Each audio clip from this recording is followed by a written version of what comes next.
Beaucoup de personnes n'aiment pas Donald Trump parce qu'ils disent qu'il est raciste. On dit que Trump est quelqu'un de méchant, il n'est pas gentil, sympathique. En tout cas, la plupart des gens, beaucoup d'Africains n'ont pas aimé Donald Trump, parce que principalement, on a vendu l'image d'un Trump raciste, un Trump méchant, misogyne et tout le bazar. C'est vrai, M. Trump a beaucoup de vices, ça on ne peut malheureusement pas le cacher, mais est-ce que M. Trump était vraiment raciste, comme on le dit? M. Trump voulait que chacun reste chez soi, c'est-à-dire restez dans votre pays, améliorez votre pays.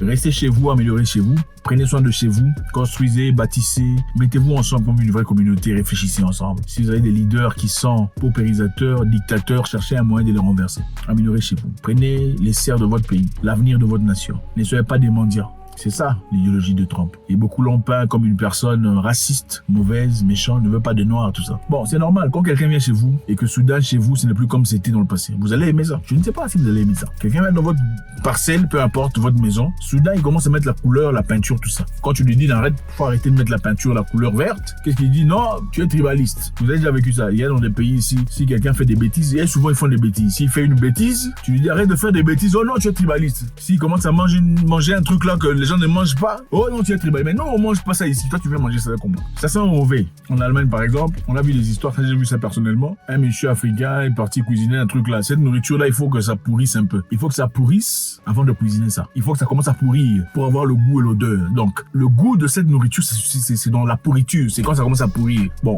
vous faites un truc dans des appartements, il y a beaucoup de gens, il y a beaucoup d'appartements. Le voisin sent l'odeur. Vous faites ça presque chaque jour, lundi, mercredi, jeudi, ou lundi, mercredi, samedi. Finalement, l'Allemand dit, en tout cas ici, si c'est cette nation-là, vous voulez chercher des appartements, on ne vous donnera pas. On ne veut plus. Parce que cette nourriture, pas seulement ça sent bizarre, parce que c'est vrai, même sur un standard africain, ça sentait mauvais. En tout cas, pour ceux qui ne sont pas habitués, ils peuvent pas manger ça. Et aussi, ça salit facilement les murs. Qu'est-ce qu'on a dit? Raciste. Ouais, votre histoire, c'est votre histoire de chez vous. Vous emmenez ça chez les autres. Vous n'avez pas le sens de considération des autres. Ça, c'est notre culture. Bien que ce soit notre culture, je pourrais comprendre, nous, on mange ça parce qu'on est habitué. Ça ne veut pas nécessairement dire que tout le monde, essentiellement dire que tout le monde comprendrait et accepterait cette odeur, ou peu importe. Il y a le poisson salé, pour ceux qui connaissent le poisson salé. Vous connaissez comment l'odeur du poisson salé? Celui qui n'est pas habitué ne peut pas manger ça. Il y a la chikwang. Chez vous, je ne sais pas comment vous appelez ça. Vous connaissez le manioc presque pourri, là.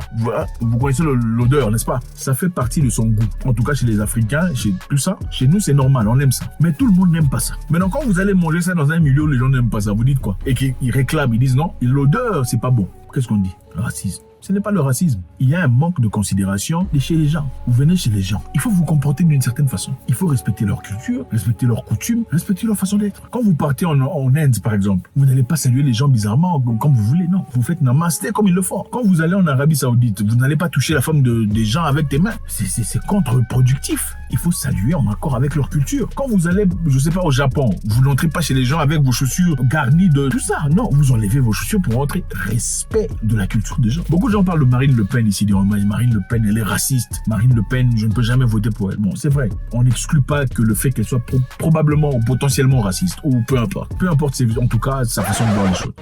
En arrêtant l'immigration ruineuse, cette submersion qui fait que dans bien des endroits, nous ne reconnaissons plus nos quartiers. Mais qu'est-ce qu'elle veut? Elle veut que vous rentriez chez vous pour améliorer chez vous, n'est-ce pas? Améliorer votre pays, mettez-vous ensemble comme des humains. En tout cas, ce que vous cherchez là-bas chez eux. Vous êtes les mêmes humains que vous trouvez là-bas, n'est-ce pas? Parce qu'en réalité, même quand vous quittez chez vous le Mali, vous quittez le Sénégal, vous allez chercher votre communauté. Les Congolais, vous vous retrouvez encore en France. Pourquoi vous, les Congolais, ici en France, vous ne pouvez pas rentrer là-bas chez vous? Améliorer chez vous au Congo ou au Mali ou peu importe. Si vos leaders sont des paupérisateurs, des voleurs, pourquoi ne pas renverser ces leaders pour mettre des gens assez outillés, des gens assez intelligents pour guider le pays vers une direction splendide? C'est ça. Ce n'est pas une question de racisme, c'est une question d'intelligence. Et moi, je pense que quand une personne ne veut pas de toi chez lui, à un moment donné, il faut avoir une certaine fierté. Dire, ok, bon, si quelqu'un te cherche chez lui à la maison, non, il ne faut pas venir ici. Toi, tu vas rentrer.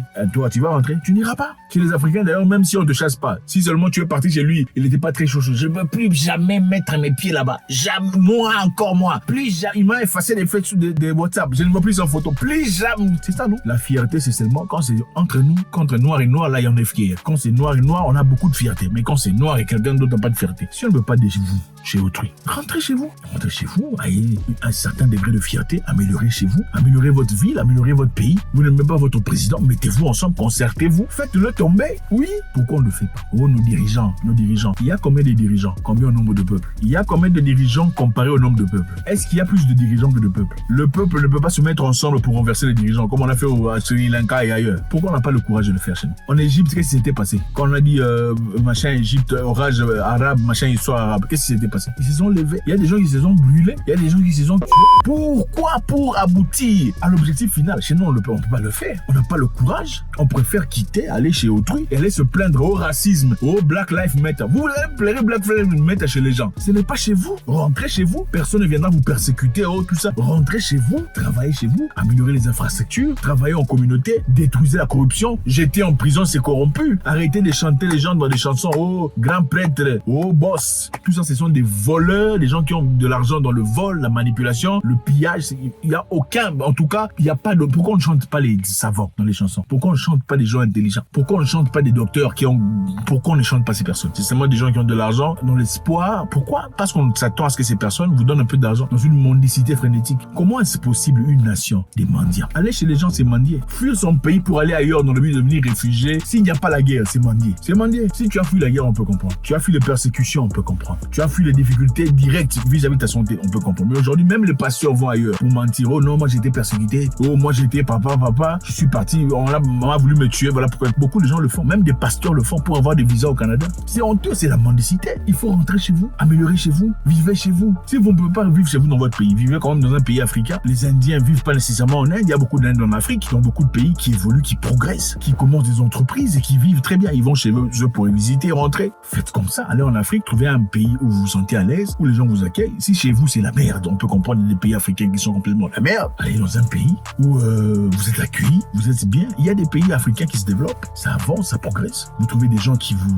soutiennent, des gens qui sont positifs comme vous, préférablement des gens qui ne vous ressemblent pas nécessairement, en tout cas en ce qui concerne la culture, si préférablement des gens qui ne sont pas de votre nationalité, parce que je comprends beaucoup trop de jalousie parmi vous. Allez chercher des gens de votre nationalité qui ne seront pas essentiellement jaloux de vous. Et je pense que c'est important. La fierté ne s'achète malheureusement pas. Je pense que pour développer l'Afrique, il faut arrêter cette hémorragie des têtes africaines. Il faut arrêter l'hémorragie de la jeunesse africaine. Il faudrait que cette même jeunesse qui va ailleurs pour se ressourcer revienne et construise l'Afrique. Vous n'êtes pas parti, je ne pense pas que vous êtes parti pour de bon. Vous n'êtes pas parti seulement pour ça. Je pense que beaucoup sont partis pour étudier, pour acquérir de la connaissance. Quand vous avez la connaissance, vous avez l'intelligence, rentrez chez vous, améliorez chez vous. Ça fait partie de votre devoir. C'est facile de partir dans les Champs-Élysées, aimer les couleurs, jouir de tout ça, manger les hamburgers et les chips, enfin patati et patata. Même si on peut en faire en Afrique. Et commencer à en vouloir à Marine Le Pen et l'autre monsieur là qui ressemble à comment on va appeler le monsieur là qui est bizarre là comme ça. C'est facile de le faire. Mais c'est chez eux. C'est chez eux.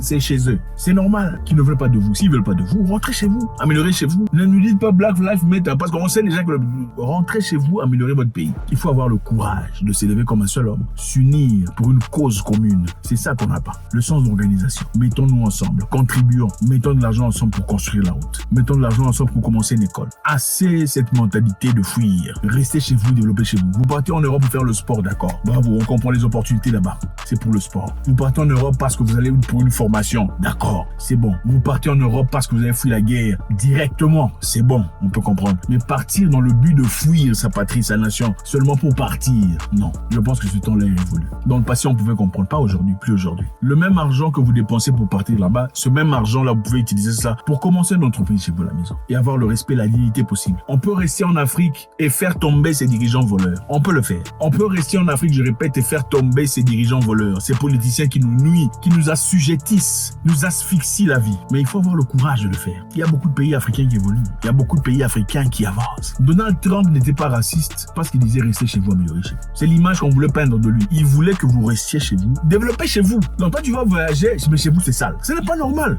Améliore la maison de ta naissance. Améliore ta situation, ta condition. Comme ça tu vivras avec fierté et considération. Aujourd'hui vous allez voir, il y a certains pays africains où les Européens peuvent venir sans visa. Ok, il y en a. Mais aucun pays européen, africain peut partir sans visa. Par exemple, en Afrique du Sud, un Français peut venir, un Belge peut venir 3 mois sans visa, sans difficulté. C'est un beau pays. Mais aucun pays africain, un Africain peut partir en Europe sans visa. Pourquoi? Aucune considération. Parce qu'on a réduit nous-mêmes notre niveau de valeur, notre dignité. Parce qu'on n'a aucun respect pour nous-mêmes. Et pourquoi encore? Parce que généralement, les Africains ont des connotations négatives vis-à-vis de leurs propres frères. L'Europe ne viendra jamais construire l'Afrique. L'Europe a besoin de construction et d'auto-élévation. Voilà pourquoi on se sert de nous en nous mentant. L'Europe ne viendra jamais améliorer l'Afrique. L'Afrique doit améliorer l'Afrique. Et l'Afrique améliore l'Afrique, ce n'est pas en attendant que nos dirigeants fassent quelque quelque chose. C'est par vous-même d'abord. Votre comportement à l'égard de votre voisin. Votre façon de soutenir le business de votre prochain. Votre façon de commencer à propulser votre collègue de classe dans ces entreprises. Regardez comment les Sénégalais le font. Comment vous êtes incapable de le faire? Les Sénégalais le font très bien. C'est vrai qu'ils ont leurs propres problèmes, comme toute autre nation. Mais en ce qui concerne l'unité nationale, dans un objectif commun, pourquoi vous êtes incapable de le faire?